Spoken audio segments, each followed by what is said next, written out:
Ibadah Hari Doa Alkitab 2021. Sakramen Baptis. Tema: bersukacitalah senantiasa, tetap berdoa, mengucap syukurlah dalam segala hal. 1 Tesalonika 5 ayat 16 sampai 18a. Minggu Pon 19 September tahun 2021. Ibadah pada saat ini dikhususkan untuk merayakan Hari Doa Alkitab yang secara serentak dilaksanakan juga oleh gereja-gereja di Indonesia dan di dunia setiap bulan September dalam rangka merayakan terbitnya terjemahan Alkitab dalam bahasa-bahasa ibu di dunia.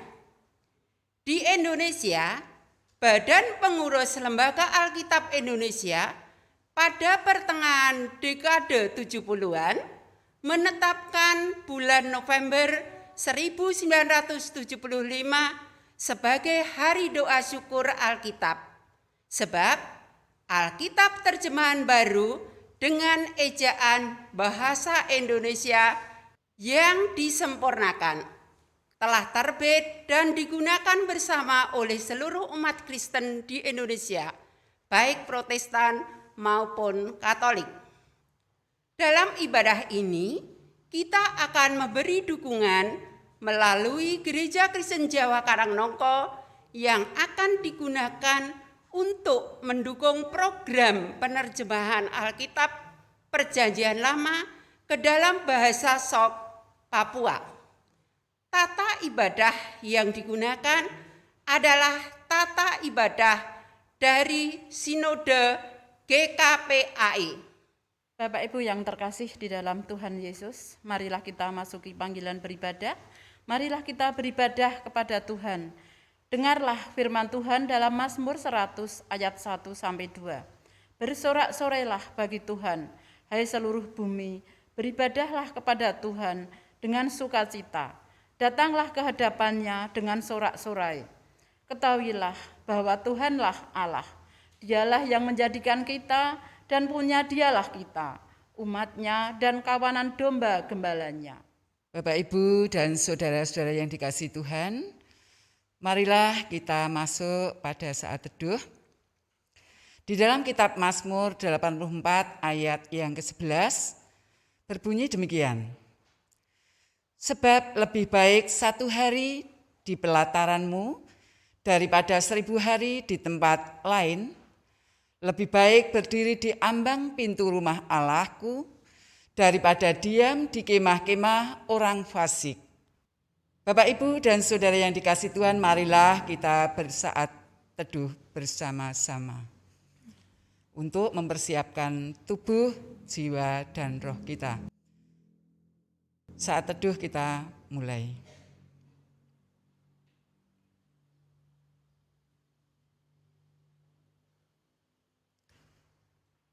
Saat teduh selesai. Bapak, Ibu, mari kita memuji nama Tuhan yang kita lahirkan di dalam Kidung Jemaat 66 bait ke-1 dan yang kedua, di gunung dan di lurah.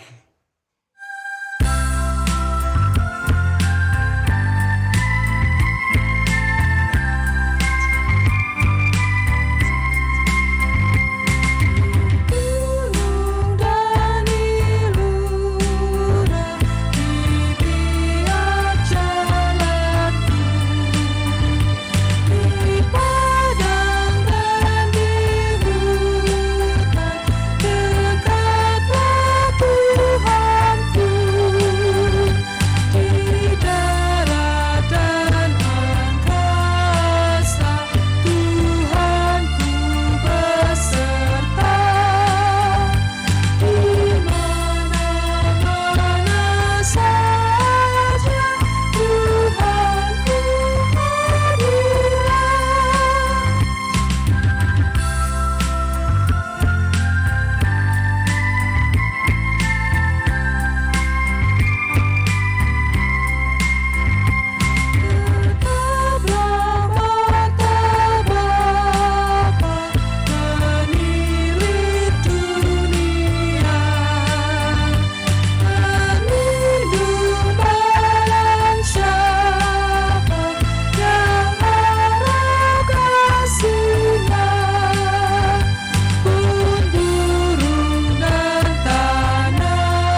Saya undang jemaat untuk berdiri. Kita masuk pada doa penabisan ibadah. Hai umat Tuhan, dengarlah firman Tuhan. Mazmur 100 ayat 4 sampai dengan 5. Masuklah melalui pintu gerbangnya dengan puji-pujian, ke dalam pelatarannya dengan puji-pujian. Bersyukurlah kepadanya dan pujilah namanya, sebab Tuhan itu baik, kasih setianya untuk selama-lamanya, dan kesetiaannya turun-temurun. Itulah sebabnya mari kita beribadah di saat ini. Ibadah pada saat ini dari permulaan, pertengahan dan berakhirnya ditabiskan di dalam nama Allah Bapa, Tuhan kita Yesus Kristus, dan dengan pertolongan kuasa Roh Kudus ketika yang esa. Amin. Nyanyikan suci, suci, suci.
Silakan duduk. Jemaat yang dikasihi oleh Tuhan Yesus Kristus, sebagaimana telah diberitakan dalam warta gereja dan tidak ada keberatan yang sah yang disampaikan kepada majelis gereja dalam kebaktian ini, Minggu 19 September tahun 2021 akan dilayankan sakramen baptis. Pelayanan sakramen baptis didasarkan atas perintah Tuhan Yesus Kristus. Karena itu pergilah, jadikanlah semua bangsa muridku dan baptisklah mereka dalam nama Bapa, Anak dan Roh Kudus, dan ajarlah mereka untuk melakukan segala sesuatu yang telah kuperintahkan kepadamu. Sakramen baptis adalah tanda penyelamatan Allah dan alat pemeliharaan iman dengan air sebagai unsur dasariahnya. Sebagai alat untuk memelihara iman, sakramen baptis menunjukkan yang pertama, dengan air sakramen baptis menunjukkan pembasuhan manusia dari dosanya oleh darah Kristus. Yang kedua, dengan pembasuhan itu sakramen baptis menunjukkan pengampunan dosa. Dengan pengampunan dosa itu sakramen baptis menunjukkan pembenaran atas manusia oleh Allah. Yang keempat, dengan ketiga hal tersebut sakramen baptis menunjukkan kelahiran baru manusia dari hidup lama yang dijalannya di bawah kuasa dosa ke hidup baru yang dijalannya di bawah kuasa Roh Kudus. Dengan demikian setiap orang yang telah menerima sakramen baptis menjadi anggota tubuh Kristus, yaitu gereja. Anak-anak keluarga Kristen juga wajib dibaptis sebab mereka juga mempunyai tempat di dalam perjanjian keselamatan bersama-sama dengan orang tua mereka. Oleh karena itu, orang tua wajib membaptiskan anak-anaknya. Orang tua yang membaptiskan anaknya wajib mendidiknya agar sudah dewasa anak itu menyatakan pengakuan percayanya. Mari kita berdoa. Ya Tuhan, kiranya Tuhan berkenan memakai sakramen baptis ini menjadi sarana untuk memelihara iman kami, sehingga kami senantiasa yakin bahwa dosa-dosa kami telah diampuni dan kami menjadi anak-anak Allah yang menjalani hidup baru.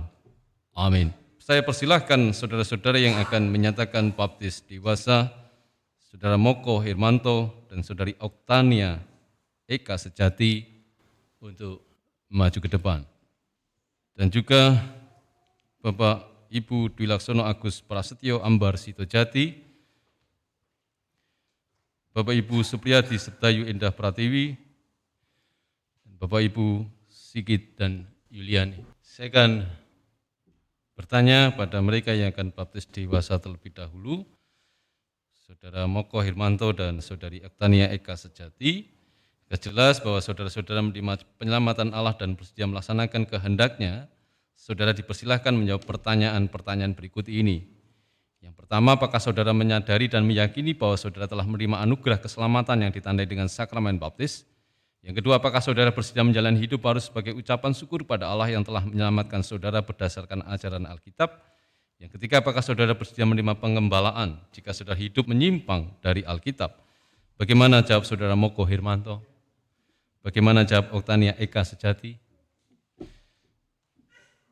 Saya juga akan bertanya kepada mereka yang akan membaptiskan anak, supaya jelas bahwa saudara-saudara percaya, anak saudara juga dikaruniai keselamatan, serta saudara sanggup mendidik anak saudara, agar ketika dewasa, ia menyatakan pengakuan percayanya. Saudara dipersilahkan menjawab pertanyaan-pertanyaan berikut ini. Yang pertama, apakah saudara-saudara percaya bahwa penyelamatan Allah melalui Tuhan Yesus Kristus yang ditandai dengan sakramen baptis ini juga dikaruniakan kepada anak yang akan saudara baptiskan? Yang kedua, apakah saudara bersedia mendidik anak yang saudara baptiskan agar imannya bertumbuh sehingga ketika dewasa, ia berani menyatakan pengakuan percaya dan menjalani hidup baru? Yang ketiga, apakah saudara bersedia menerima segala bentuk pengembalaan berdasarkan Alkitab jika saudara melalaikan tugas mendidik anak yang akan saudara baptiskan? Bagaimana jawab Bapak Ibu Dwi Laksono Agus Prastyo, Ibu Ambar Sitojati? Bagaimana jawab Bapak Supriyadi dan Ibu Sedayu Endah Pratiwi? Bagaimana jawab Bapak Siki dan Ibu Yuliani? Saya mau ikut Yesus.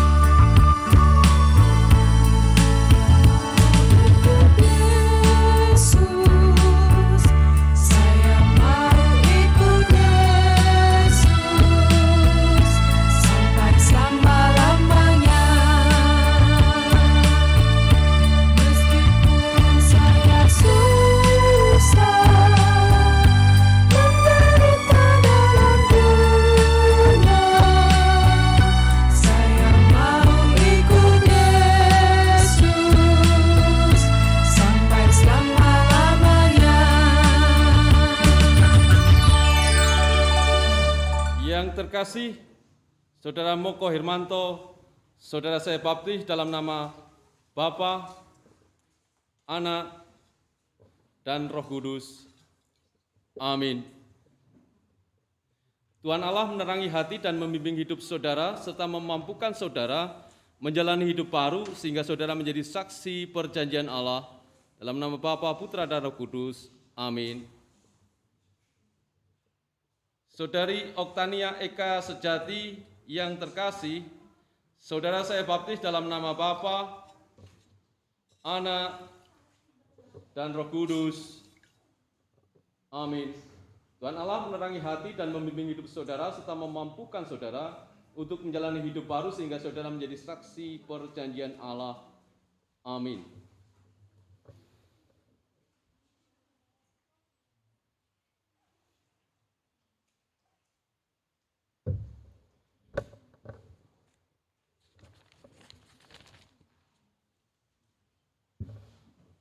Yang terkasih, Hastu Mana Satwika, kamu saya baptis dalam nama Bapa, Putra, dan Roh Kudus.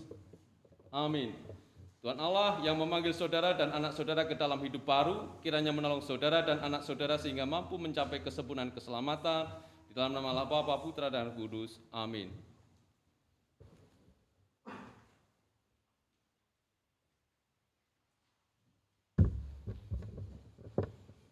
Yang terkasih, Dida Bimo Christian, kamu saya baptis dalam nama Bapa,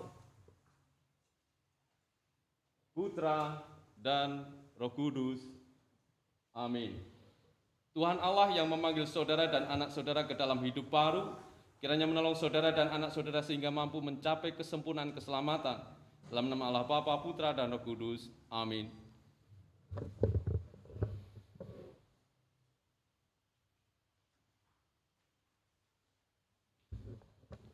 Yang terkasih Cahyaning Kidung Pangayuh, kamu saya baptis dalam nama Bapa, Putra, dan Roh Kudus. Amin. Tuhan Allah yang memanggil saudara dan anak saudara ke dalam hidup baru, kiranya menolong saudara dan anak saudara sehingga mampu mencapai kesempurnaan keselamatan. Dalam nama Allah Bapa, Putra, dan Roh Kudus. Amin. Majelis Gereja akan menyerahkan surat baptis. Kami ucapkan terima kasih dan selamat kepada Bapak Ibu dan saudara-saudari yang saat ini telah menerima sakramen baptis. Kami dari Majelis GKJ Karangmenongko ingin menyerahkan surat baptis kepada 1. Saudara Moko Hermanto, 2. Otania Eka Sejati, anak 1. Hastu Manah Satwiko, 2. Dida Bimo Kristian, 3. Cahyaning Kidung Pangayuh. Silakan menghadap ke jemaat. Jemaat yang terkasih, inilah saudara dan saudari yang dan juga anak-anak yang telah menerima sakramen baptis. Ada saudara Moko Hermanto dan saudari Oktania Eka Sejati yang telah menerima sakramen baptis dewasa, dan ada anak Hastu Manah Satwika, anak Dida Bimo Kristian, dan anak Cahyaning Kidung Pangayuh. Terimalah mereka dan sambutlah mereka di dalam Tuhan, sebagaimana seharusnya orang-orang kudus.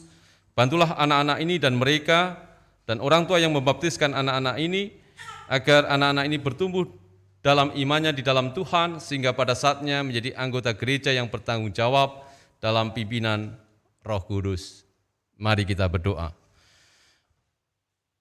Hanya syukur kepadamu kami sampaikan atas anugerah yang begitu indah. Kami menyaksikan, kami memperdengarkan suara Tuhan di dalam hati mereka yang menerima sakramen baptis dan juga sakramen baptis untuk anak-anak.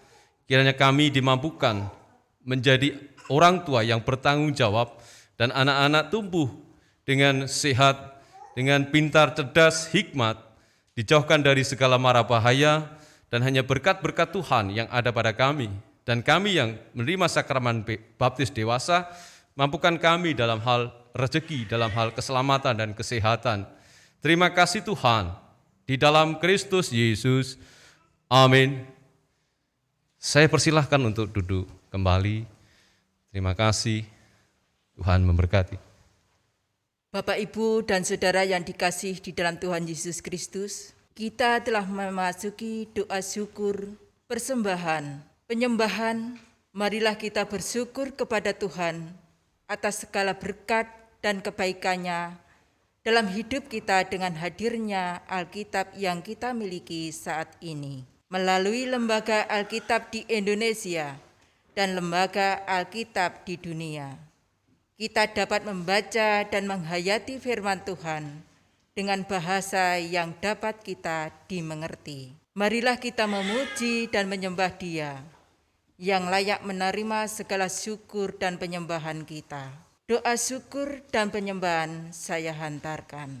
Bapa yang penuh kemuliaan, kami bersyukur untuk setiap hadirnya Alkitab, baik dalam bentuk cetak maupun elektronik, yang memudahkan kami untuk menghayati firman-Mu dengan cara yang berbeda dan kenyamanan yang berbeda, baik Alkitab cetak ataupun elektronik.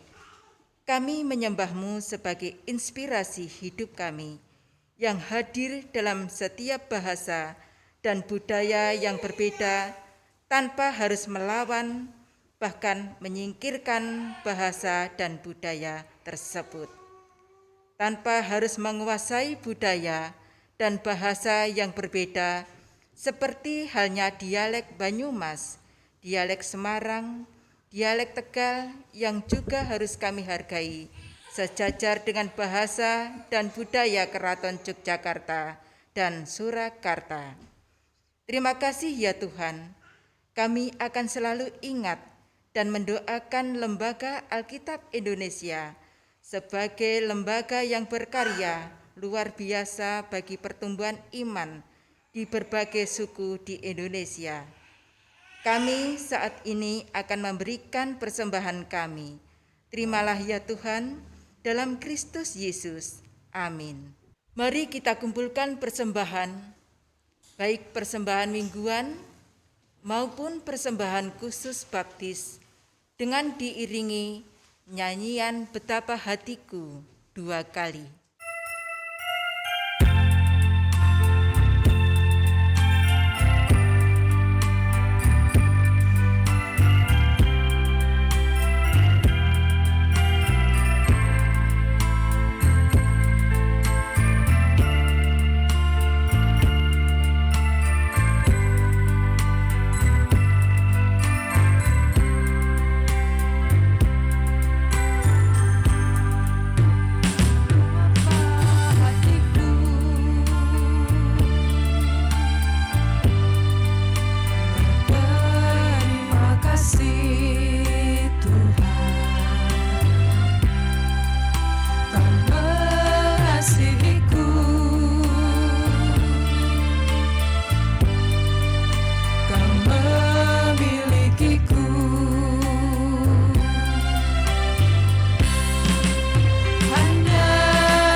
Jemaat yang dikasihi Tuhan, sesuai dengan bahan yang diberikan oleh Lembaga Alkitab Indonesia, hari ini kita akan mendengar bersama surat kepada jemaat di Tesalonika yang pertama, pasal ke-5 ayat 16 sampai dengan 18a. Mari kita berdoa. Bersabdalah Tuhan, kami semua siap untuk mendengar sabdamu dan kami renungkan dan kami lakukan dalam hidup kami. Di dalam Kristus Yesus. Amin. Kita membaca 1 Tesalonika 5 ayat 16 sampai dengan 18a yang demikian. Bersukacitalah senantiasa, tetaplah berdoa, mengucap syukurlah dalam segala hal, sebab itulah yang dikehendaki Allah di dalam Kristus Yesus bagi kamu. Demikianlah sabda Tuhan. Jemaat yang dikasihi oleh Tuhan Yesus Kristus, ketika surat ini dituliskan kepada jemaat di Tesalonika, jemaat mengalami ketegangan yang sangat luar biasa. Ketegangan antara pengharapan Tuhan datang kedua kali dan keadaan pada saat itu yang menurut beberapa orang sangat-sangat mengkhawatirkan, yaitu tergerusnya moral. Hal ini nampak dari perilaku yang tidak lagi menghormati orang yang dituakan dan tidak menghargai jerih lelah dari beberapa jemaat di dalam pelayanan dan aktivitas mereka. Dan juga munculnya orang-orang yang dalam kesedihan dan berduka dan dibiarkan begitu saja. Banyak juga orang yang tergoncang hidupnya dan imannya, tetapi ini pun juga tidak dipedulikan lagi. Keadaan inilah yang membuat mereka ingin segera bertemu dengan Tuhan. Keadaan dengan harapan supaya terbebas dari beban dan hidup serta penderitaan yang mereka alami. Mereka percaya dengan kedatangan Tuhan yang kedua kali, maka penderitaan dan beban hidup yang mereka alami akan menjadi terbebas. Namun, di sisi lain, ternyata Tuhan juga belum datang yang kedua kali. Jadi, jemaat mula-mula di Tesalonika itu sudah mengharapkan kedatangan Tuhan yang kedua kali. Jadi Bapak Ibu bayangkan pengharapan hampir 2000 tahun yang lalu itu sudah muncul tentang kedatangan Tuhan yang kedua kali. Dan sampai sekarang ternyata juga Tuhan pun belum datang yang kedua kali. Dalam bahasa teologi ini disebut eskatologi. Nah, bagi jemaat GKJ khususnya, gaung dan iman serta harapan tentang kedatangan Yesus yang kedua kali agaknya jarang diperdengarkan. Bisa jadi karena kesibukan, bisa jadi karena harapan ingin berumur panjang, ingin menikmati hidup dan masa tua, ada takut mati, takut kiamat, atau masih mementingkan hal-hal duniawi, makan, minum, karier, jodoh, dan sekolah. Jadi agaknya pengharapan akan kedatangan Tuhan yang kedua kali semakin samar dan semakin hilang di dalam cara berpikir dan cara hidup jemaat. Untuk itulah Sinode GKJ beberapa tahun yang lalu sudah menggaungkan Advent sebagai gaung tentang eskatologi. Jadi Advent 1, 2, dan 3 adalah pengharapan akan janji kedatangan Tuhan yang kedua kali. Tetapi agaknya ini bias dengan Natal. Jadi Advent pertama sudah dimaknai dengan persiapan Natal. Natal adalah kedatangan Yesus yang pertama kali di dunia. Jadi ini yang agak susah untuk menggaungkan tentang pengharapan eskatologi, pengharapan kedatangan Yesus yang kedua. Ini menjadi sangat susah karena itu tadi. Kita sudah bias dengan Natal. Jadi Advent 1 sudah dimaknai Natal, sudah siap-siap pasang pohon Natal, sudah siap-siap membeli pernak-pernik Natal. Tetapi justru di Advent 1, 2, dan 3 adalah sebuah cara Sinode GKJ untuk kembali menggaungkan tentang penghayatan eskatologi. Jadi beberapa gereja sudah mulai dengan hanya memasang pohon Natal, tidak memberikan pernak-pernik apapun, bahkan mengitarinya dengan sampah, sehingga itu dimaknai bahwa persiapan kita juga harus mempersiapkan diri untuk kedatangan Tuhan yang kedua kali. Bahkan di gereja awal, Bapak Ibu, Saudara yang dikasihi Tuhan, Advent 1, 2, 3 itu justru dimaknai dengan berpuasa. Jadi tradisi gereja awal itu berpuasa bukan hanya di masa penghayatan kematian Kristus, tetapi justru di masa Advent. Di masa Advent 1 sampai dengan masa Advent 3 adalah masa untuk berpuasa, untuk menantikan dan meneguhkan harapan akan kedatangan Tuhan yang kedua. Nah, pada kali ini kita belajar dari jemaat di Tesalonika, bagaimana mereka tetap menghidupkan harapan akan dan janji akan kedatangan Tuhan yang kedua, yaitu ada 3 hal. Ayat yang bagi saya, Bapak Ibu bisa menelitinya, adalah salah satu ayat terpendek di kitab suci adalah 1 Tesalonika pasal 5 ayat 17, tetaplah berdoa. Itu adalah ayat yang terpendek di seluruh ayat di Alkitab, baik Perjanjian Lama maupun Perjanjian Baru.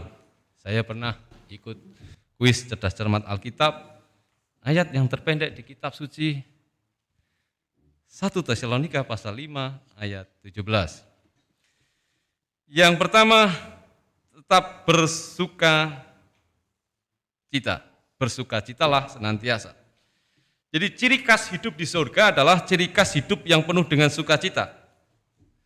Maka di bumi ini kita harus berlatih, membiasakan hidup bersukacita, supaya nanti di surga kita tidak kaget. Kita di dunia ini biasanya perengat-perengut, berkeluh kesah, merengut, sedih, muram. Nah, engko-engko jadi kaget, jet lag. Ya, ketika nanti di surga, kabeh do guyu, kabeh do mesem, dhewe mung isih perengat-perengut dhewe. Nah, maka berlatihlah. Ya, jadi kita mempersiapkan kedatangan Tuhan dengan berlatih untuk tetap hidup bersukacitalah senantiasa. Ya, jadi ini susah ataupun senang, jadi kita tetap penuh dengan hati yang meluap dan riang, tetap tertawa walaupun keadaan sulit. Ojo guyu terus, ini tetap tertawa dalam keadaan sulit ya. Tetap tersenyum walau dibenci ataupun dicaci maki, tidak ada dendam, ikhlas dan sabar, atau dalam bahasa sehari-harinya lost doll. Yang kedua, tetaplah berdoa. Jadi keadaan di surga itu mirip dengan keadaan yang senantiasa berdoa, maka biasakanlah berdoa dari sekarang. Senjata yang paling mudah dalam hidup beriman kita adalah berdoa, tetapi juga senjata yang sekaligus amat susah. Coba kita perhatikan intensitas kita berdoa di saat sulit ataupun di saat bahagia. Lebih banyak mana? Di saat sulit, di saat susah, di saat kritis. Coba di masa pandemi ini, story di medsos, Bapak Ibu bisa amati, itu umumnya permohonan, harapan, doa, penguatan, ayat-ayat kitab suci, motivasi. Ini lebih banyak di masa pandemi ketimbang masa sebelum pandemi.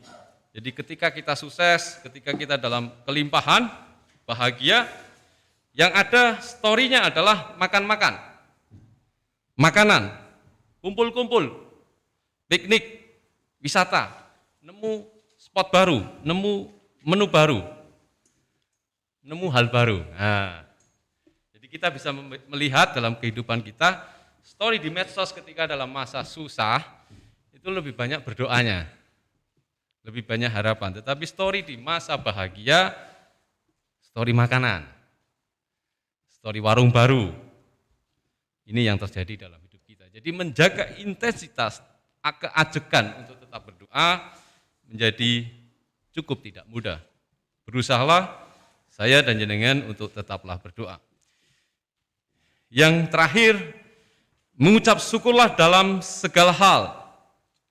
Saya hanya akan memberikan jelentreh hal-hal yang susah.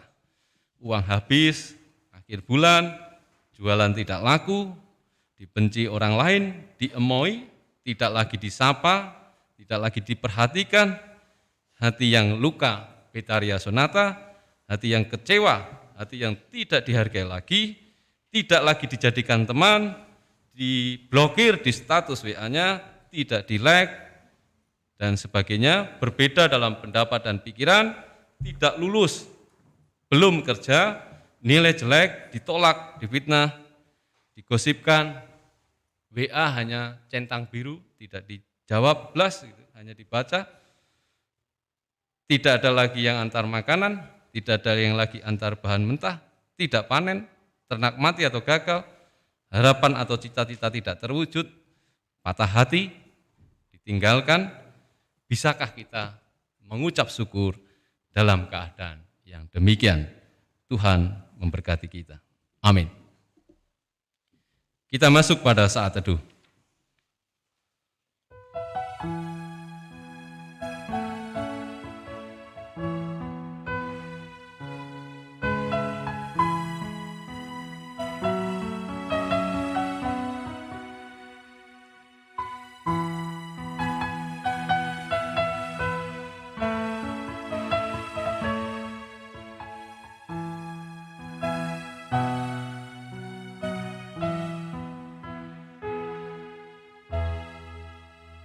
Bapa di surga, berkatilah kami dengan segala usaha yang kami perjuangkan. Baik itu soal rezeki, baik itu soal kesembuhan, baik itu soal kesehatan, baik itu soal keluarga, baik itu soal masa depan, baik itu soal anak-anak kami, baik itu soal pembelajaran, baik itu soal berjemaat, bermasyarakat. Kiranya apa yang kami perjuangkan untuk hal-hal yang baik, tentunya di dalamnya akan menemui hal-hal yang tidak kami harapkan. Oleh karena itu Tuhan, berkati setiap pribadi, berkati setiap keluarga, berkati setiap jemaat, berkati kami, khusus kami orang tua yang sudah membaptiskan anak, kami yang sudah membaptiskan diri kami, memohon cap di dalam Kristus sebagai Tuhan dan Juru Selamat kami. Kiranya ke depan kami mampu melewati masa-masa yang demikian sulit, tetap dengan berdoa, tetap dengan bersuka cita, dan tetap dengan bersyukur. Terima kasih Tuhan, Engkau akan menolong setiap jemaat-Mu, Engkau akan menolong setiap kami, bangsa Indonesia, supaya kami dimampukan untuk dapat melewati hal-hal buruk yang terjadi dalam hidup kami. Ampuni kami Tuhan, di dalam Kristus Yesus. Amin. Bersama orang percaya di segala abad dan tempat, kita memperbarui pengakuan iman rasuli dengan bangkit berdiri dan meletakkan tangan kanan di sebelah dada sebelah kiri. Mari kita ucapkan bersama. Aku percaya kepada Allah Bapa yang Maha Kuasa, Khalik langit dan bumi, dan kepada Yesus Kristus, anaknya yang tunggal Tuhan kita, yang terkandung daripada Roh Kudus, lahir dari anak darah Maria, yang menderita di bawah pemerintahan Pontius Pilatus, disalibkan, mati, dan dikuburkan, turun ke dalam kerajaan maut. Pada hari yang ketiga bangkit pula dari antara orang mati, naik ke surga, duduk di sebelah kanan Allah Bapa yang Maha Kuasa, dan akan datang dari sana untuk menghakimi orang yang hidup dan mati. Aku percaya kepada Roh Kudus, gereja yang kudus dan am, persekutuan orang kudus, pengampunan dosa, kebangkitan daging, dan hidup yang kekal. Bapak Ibu, di akhir ibadah kita akan menyanyikan lagu yang pernah tren di tahun 90-an, Firman-Mu pelita bagi kakiku. Ciri khas lagu di tahun 90-an itu selalu ada kata oh-nya, tambahan oh gitu ya. Ibu bisa melihat lagu-lagu 90-an, ciri khasnya itu. Anak-anak zaman sekarang tidak menjumpai itu. Mari kita undur dari tempat ibadah ini dan menerima berkat Tuhan. Kasih karunia dan damai sejahtera dari Allah Bapa dan dalam persekutuan dengan Tuhan Yesus Kristus, serta pertolongan dari kuat kuasa Roh Kudus akan memberkati kita, menyertai kita hari ini sampai pada hari Maranatha. Tuhan Yesus datang kembali, menjemput setiap kita yang percaya kepadanya. Amin.